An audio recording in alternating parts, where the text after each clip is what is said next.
শাকের মধ্যে পুঁই, মাছের মধ্যে রুই। খুবই জনপ্রিয় ও সুস্বাদু পুষ্টিকর শাকের মধ্যে অন্যতম হচ্ছে পুঁই শাক। পুঁই শাক একটি পুষ্টিকর সবজি যা ভিটামিন, খনিজ এবং ফাইবার সমৃদ্ধ। পুঁই শাক খেতে পছন্দ করেন তাহলে জেনে রাখুন আপনার পছন্দের এই শাক পুষ্টিগুণের খনি। এছাড়াও এর রয়েছে অনেক ঔষধি গুণ, তবে শাক হিসেবেই এর প্রচলনটা বেশি। আজ জেনে নিন আপনার অতি পরিচিত পুঁই শাকের কিছু অজানা উপকারিতা ও অপকারিতা। পুঁই শাক শিশুদের জন্য অত্যন্ত উপকারী। শিশুদের নিয়মিত পুঁই শাক খাওয়ালে তাদের বুদ্ধি ভালো হয়। শিশুদের বেড়ে ওঠার জন্য প্রয়োজনীয় পুষ্টি যেমন ভিটামিন, প্রোটিন, বিভিন্ন ধরনের খনিজ এই পুঁই শাক থেকেই পাওয়া যায়। এছাড়াও যাদের চোখের সমস্যা আছে বা চোখ ভালো রাখতে চাচ্ছেন তাদের জন্য পুঁই শাক খুবই উপকারী, কারণ এতে আছে বিটা ক্যারোটিন ও লোটেন। এই উপাদানগুলি চোখের জন্য খুবই ভালো। এছাড়াও ম্যাকুলার ডিজেনারেশনের হাত থেকেও আমাদের বাঁচায়।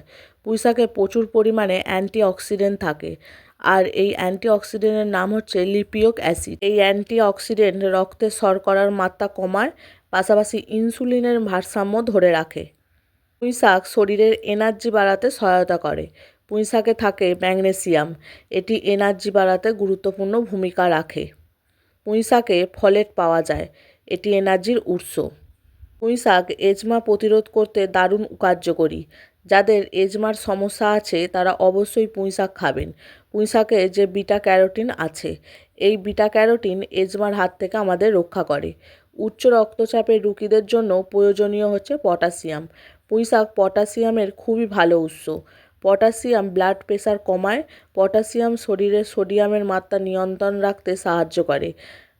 হজমে পুঁই শাক ভালো কাজ করে। বদহজম, গ্যাস, অ্যাসিডিটির সমস্যা দূর করে পুঁই শাক।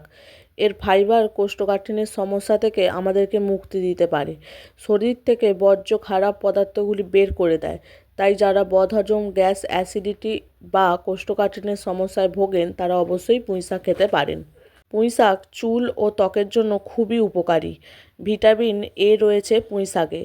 ভিটামিন ত্বকের স্ক্যাল্পের তেল নিঃসরণকে নিয়ন্ত্রণ করে এবং ত্বকের আর্দ্রতা ও ময়শ্চারাইজার ধরে রাখতে সাহায্য করে। পুঁই শাক ব্রণের জন্য অত্যন্ত উপকারী। অতিরিক্ত তেল ও সেবন করলে ব্রণের কারণ হয়ে ওঠে। পুঁই শাক এই সেবাম নিঃসরণ কমায়, তাই ব্রণও হয় না। ভিটামিন সি ত্বকের কোলাজেনের জন্য ভালো, আর এই উপাদানটি রয়েছে পুঁই শাকে।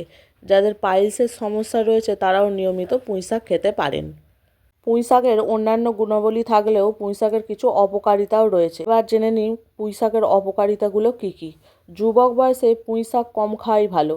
পাশাপাশি যাদের যৌন সমস্যা রয়েছে তারা খাদ্য তালিকা থেকে পুঁই শাক কমিয়ে দিন। পুঁই শাক অক্সালেট সমৃদ্ধ একটি খাবার। এটি গ্রহণ করলে শরীরের তরল পদার্থে অক্সাইডের পরিমাণ বেড়ে যায়। এর ফলে বিভিন্ন শারীরিক সমস্যা দেখা দিতে পারে। আর তার মধ্যে একটি সমস্যা হলো পুঁই শাক কিডনি রোগীদের জন্য মারাত্মক ক্ষতিকর। পুঁই শাকে পিউরিন নামক উপাদান রয়েছে যা অতিরিক্ত গ্রহণের ফলে কিডনিতে পাথর হওয়ার আশঙ্কা দেখা দেয়। এছাড়াও যাদের কিডনি রোগ রয়েছে তারা অবশ্যই পুঁই শাক থেকে বিরত থাকবেন। পুঁই শাকের এই অক্সালেট ও পিউরিন নামক পদার্থ গেঁটে ব্যথ ও বাত ব্যথা রোগীদের জন্য মারাত্মক। আমরা জানি যে ইউরিক অ্যাসিড বাড়াতে সাহায্য করে পিউরিন, আর এই পিউরিন পুঁই শাকে ভরপুর অবস্থায় থাকে। আপনি যদি না জেনে বুঝে ভরপুর মাত্রায় পুঁই শাক খেতে থাকেন তাহলে শরীরে পিউরিনের পরিমাণ বাড়বে। পিউরিনের পরিমাণ বাড়লে ইউরিক অ্যাসিড বাড়বে। ইউরিক অ্যাসিড শুধুমাত্র আপনার গেঁটে ব্যথা বা বাতের সমস্যাকে বাড়াবে তাই নয়, পাশাপাশি আপনার কিডনিকে ড্যামেজ ও ধ্বংসের জন্য দায়ী করবে। পুঁই শাকের অক্সালেট পিত্ত রোগীদের জন্য ভালো নয়। এটি পিত্ত রোগীদের জন্য নানান রকম সমস্যার সৃষ্টি করতে পারে। এমনকি পিত্তে পাথরের জন্য পুঁই শাকই দায়ী। তাই যাদের পিত্তথলিতে পাথর আছে বা পিত্তের কোনো সমস্যায় ভুগছেন তারা পুঁই শাক খাওয়া থেকে বিরত থাকবেন। শাক গ্যাস্ট্রিকের সমস্যা বাড়ায়। আপনি যদি প্রতি রাতে পুঁই শাক খান তাহলে গ্যাস্ট্রিকের সমস্যা বাড়িয়ে তুলবে। এছাড়াও যাদের বাতের ব্যথা আছে তাদের তো পুঁই শাক খাওয়াই চলবে না, এবং যাদের খাবার খেলে গ্যাস্ট্রিক ও বদহজমের মতো সমস্যা হয় তারা রাতে পুঁই শাক খাবেন না।